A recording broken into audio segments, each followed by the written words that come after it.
Assalamualaikum warahmatullahi wabarakatuh.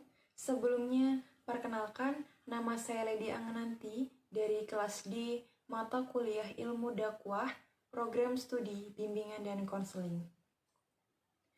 Bismillahirrahmanirrahim. Assalamualaikum warahmatullahi wabarakatuh. Alhamdulillahirabbil alamin. Wabihi nasta'inu ala umurid dunya wa din wa ala alihi wa sahbihi ajmain amma ba'd. Pertama-tama, marilah kita panjatkan rasa puja dan puji syukur kita kehadirat Allah Subhanahu wa Ta'ala yang telah melimpahkan rahmat dan hidayahnya sehingga kita dapat berjumpa pada kesempatan kali ini dalam keadaan sehat. Kedua kalinya, tidak lupa salawat dan salam senantiasa tercurahkan kepada junjungan kita Nabi Muhammad SAW yang dengan perjuangan beliau dan para sahabatnya kita bisa merasakan manisnya iman dan indahnya Islam. Tidak lupa kepada keluarganya, para sahabatnya, dan juga para pengikutnya hingga akhir zaman kelak. Amin ya robbal alamin.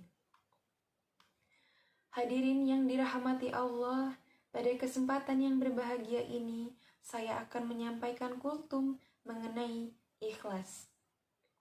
Mungkin semua orang telah tahu apa yang namanya ikhlas. Setiap orang atau sering kali orang yang mengartikan ikhlas dengan melakukan sesuatu tanpa mengharapkan imbalan apapun. Dalam agama kita, ikhlas adalah melakukan sesuatu karena Allah Subhanahu wa Ta'ala. Ikhlas dapat diterapkan dalam praktik-praktik kehidupan sehari-hari. Contohnya, ikhlas dalam bekerja, ikhlas dalam beramal, ikhlas dalam mengajar, ikhlas dalam beribadah, dan lain sebagainya. Contohnya, apabila kita masukkan ikhlas dalam konteks ibadah, maka ikhlas berarti melakukan ibadah karena Allah Subhanahu wa Ta'ala, bukan yang lain, bukan karena ingin dipuji, bukan karena ingin terlihat soleh solehah, tapi benar-benar semata hanya karena Allah Subhanahu wa Ta'ala. Hadirin hadirat rahimakumullah, Allah berfirman, wa ma umiru illa liya'budullaha muhlisina lahuddina hunafa'a wa yuqimus salata wa yu'tuz zakah wa dzalika dinul qayyimah. Padahal mereka tidak disuruh kecuali supaya menyembah Allah dengan memurnikan ketaatan kepadanya dalam menjalankan agama yang lurus dan supaya mereka mendirikan salat dan menunaikan zakat. Dan yang demikian itulah agama yang lurus. Quran Surat Al-Bayyinah ayat 5. Di dalam ayat tersebut mengandung beberapa hal, yaitu mengabdi kepada Allah dengan penuh keikhlasan dan cenderung kepada yang benar. Ikhlas itu adalah nyawa segala pekerjaan. Kerja yang betapa besarnya bila mana tidak disertai dengan ikhlas, umumnya usaha itu seperti kayu besar yang makan bubuk.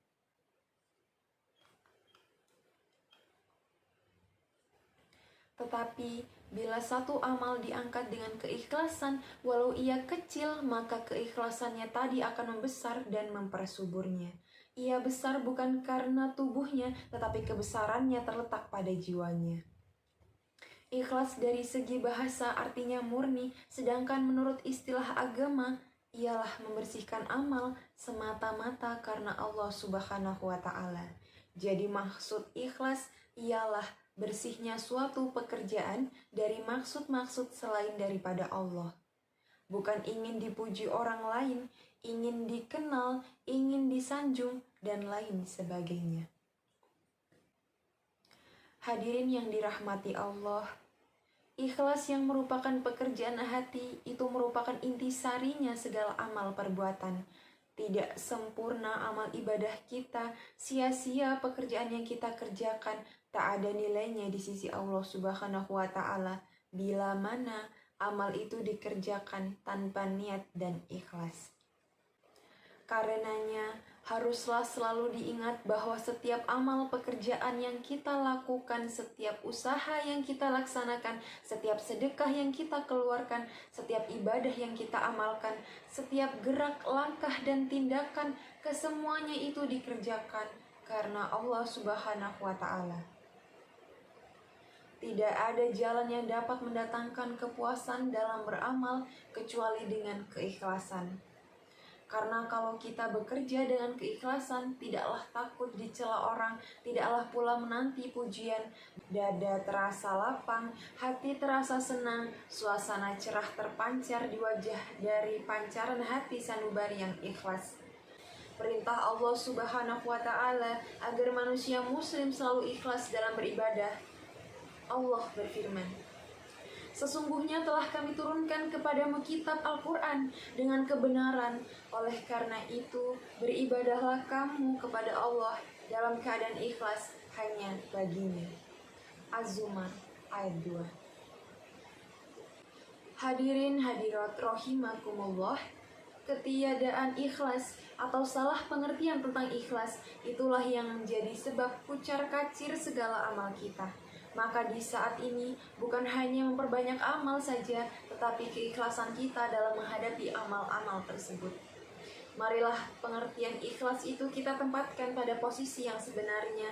Bukanlah arti ikhlas itu memberi yang sekecil-kecilnya, atau memberi yang sebesar-besarnya, atau memberi kepada orang yang tidak berguna lagi untuk kita, atau sudi memberi kalau ada balasan. Tetapi ikhlas itu mengerjakan suatu amal bermanfaat kepada bersama dengan mengikuti titah atau perintah Allah Subhanahu wa Ta'ala. Alhamdulillahirabbil alamin. Mudah-mudahan kita menjadi hamba Allah yang mukhlisin. Amin ya rabbal alamin. Demikian yang dapat saya sampaikan. Semoga bermanfaat bagi kita semua. Tiada satu pun yang sempurna karena kita hanya manusia biasa yang tidak luput dari salah dan dosa. Untuk itu, saya ucapkan mohon maaf apabila ada kata yang kurang berkenan di hati. Akhirnya, tiada gading yang tak retak, tiada satu pun yang sempurna, walaupun kecil pasti ada cacat dan celahnya. Burung irian, burung cendrawasih. Cukup sekian dan terima kasih. Wassalamualaikum warahmatullahi wabarakatuh.